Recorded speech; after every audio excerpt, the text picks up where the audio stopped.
Thank you. Thank you very much. So we have 15 minutes discussion. We have quite question on the Slido. We will wrap someone. So I have the first question for you, Rowena. Two questions. What is in your experience, what is the most frequent sports you see for the bone injuries, and at which stage they come? Because in my clinical experience with adolescents, they always come a bit too late. Thank you for the question. Majority that we'll see will be in ballet. So I read the scans for the Royal Ballet in the UK and the Northern Ballet. So the adolescents, yeah. So foot and mainly tibia and metatarsals. And also triathletes. I see a huge amount with triathletes. They usually, that's all the lower limb injuries. They usually present quite early, I think. From that stage, the ones that come via the club doctors tend to pick it up, the in-house doctors tend to pick it up pretty quickly. And then in football, I see a lot from the academy players, and football and cricket, usually the academy players, and often they will scan them within the first few weeks of them getting symptoms. In recreational athletes, I see the chronic ones, so they come several months further down the line. And a lot of them will be, particularly the runners, are not always compliant with the early stages of needing to offload. Thank you. And about your data, do you think that one day we will have some good data about the DEXA, osteodensitometry, for all the athletes, depending the age, the gender, the sports? And another question about your data is, at which age do you recommend to start the biphosphonate? So in terms of data, our database, we've been collecting it now for over 10 years, and we have a huge volume across different sports. When we do, and we collect a lot of their data during pre-season, so they'll come in and get a lot of in-house pre-season training, and we collect it at that stage. So you have to seize the opportunity to do it. The athletes don't always want to have, another test for no reason. From it, as I said, we have that across a lot of different sports, like say for rugby, we have scanned the men, the women, and the wheelchair rugby. So we have the data on them and going across different ethnicities as well, because we do see variations within that, and that's something that, we hope to share and make as accessible as it was. In terms of bisphosphonates, where possible, always avoid them. First, have a look to see if their growth plates are fused. And the ones who have bisphosphonate therapy, just as a tip, I would always load them up with their calcium and vitamin D levels to get them as high as possible before that. So we give them even a week of high-dose calcichew, because otherwise they feel very unwell for the few days after the bisphosphonates. So bisphosphonates we use for the ones who are not responding. In professional sports, they have a lower threshold to use them because they're just under pressure to get them back much more quickly. So, but where possible, try and save that as the last thing. So whether it's bisphosphonates or teriparatide or whatever's used. How many what, sorry? How many doses? Usually for bisphosphonates, we just give a one-off infusion. Just one-off infusion of it. So better compliance that way. So some questions for Carles, really an avalanche of questions. So let's say one of the hot ones is cost benefits of multiple MRIs in the process versus also considering a professional setting versus a recreational setting. Now, yeah, that's a great question, because serial MRI scans, in my opinion, is only worth to do it in professional athletes. So what I really say is that we need, if we have a myotendinous junction injury or the suspicion of a myotendinous junction injury, is a good, correct MRI scan with the correct protocol, have a very accurate diagnosis from the beginning, and then we can follow these up with ultrasound scan or even clinically in the amateur athlete. So there's not a need to make serial MRI scans to see exactly which points of the scar tissue are a little bit weak or not, or if the edema pattern. So I would suggest for a recreational athlete just to go with the first correct diagnosis and then progress according to clinical symptoms. And I always say, go a little bit more conservatively without the pressure of a professional athlete. And that's it, that's enough, I think, for a recreational one. So I think it's not worth to make an MRI every 3 weeks in a recreational athlete.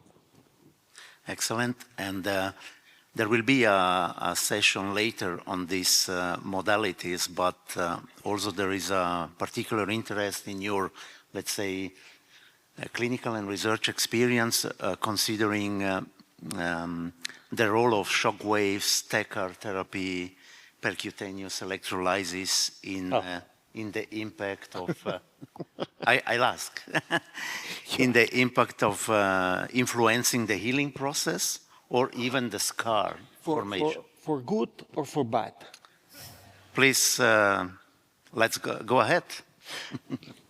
I think that most of them are adjuvant treatments. So I want to speak about percutaneous electrolysis because I think it's a really bad technique, but that's another question for the tissue itself. But what I say is, for example, TECAR, shockwave therapy, they have their role in very specific pathologies.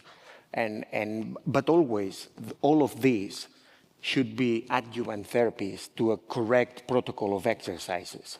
So every single muscle injury, speak muscle in general, we know it's myotendinous, but every single muscle injury, more than 90%, it's more than enough to manage them with a correct progression of exercises. So the correct loading at the correct time. And this is very difficult. And probably the 10% rest of them, they need surgery. Yes, muy claro, muy bien. Then we switch to Nicola. Also, you have also plenty of questions here, but let's try to. One is an example, starting with activation training, when, very early, post-op day, or research versus clinical expertise. Okay. Research, maybe let's be careful. But starting, so the idea, I mean, the presentation was quick, but there are options that can be used immediately because if you don't want to load the joint or the muscle, it's totally fine. But you can still, and you need to load the central nervous system. So the central nervous system is responsible for activating your muscles. And muscle activity is a requirement to maintain muscle strength and muscle mass. So for me, the muscle activation part comes before muscle strength and muscle mass, because mass atrophy and weakness are consequences.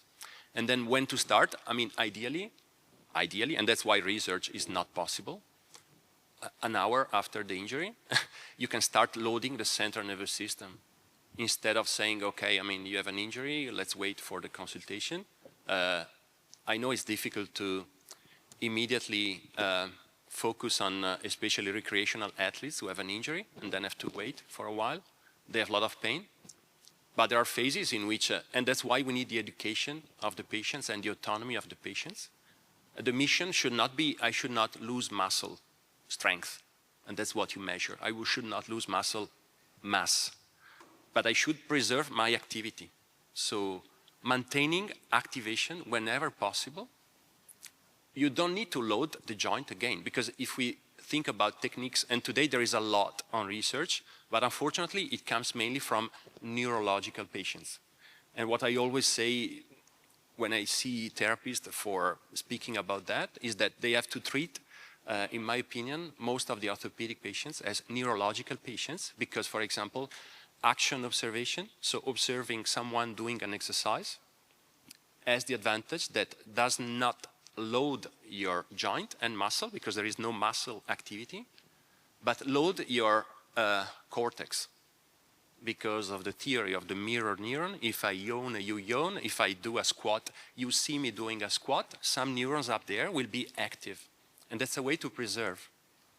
And if the question is, when shall we start? I mean, for that, you can start immediately. Or contralateral training. So you have an injury on the right knee, you can start immediately on the left knee with the goal that, of course, you will strengthen the left knee, but you will preserve activation also on the right side. Or vibration, if the story is to preserve the peripheral circuit, the spinal circuit. And all these kind of, how to say, low-loading techniques are mainly studied, if we ask for evidence, one by one, unfortunately, while the best would be complementing them. I agree that there is no magic potion, and unfortunately there is not a magic potion. Doing as much as possible with this rationale that we can load the central nervous system as quickly as possible, it's a way to go. And then if you ask for specific protocols, of course there are not. For evidence on specific protocols, of course there is not. Excellent.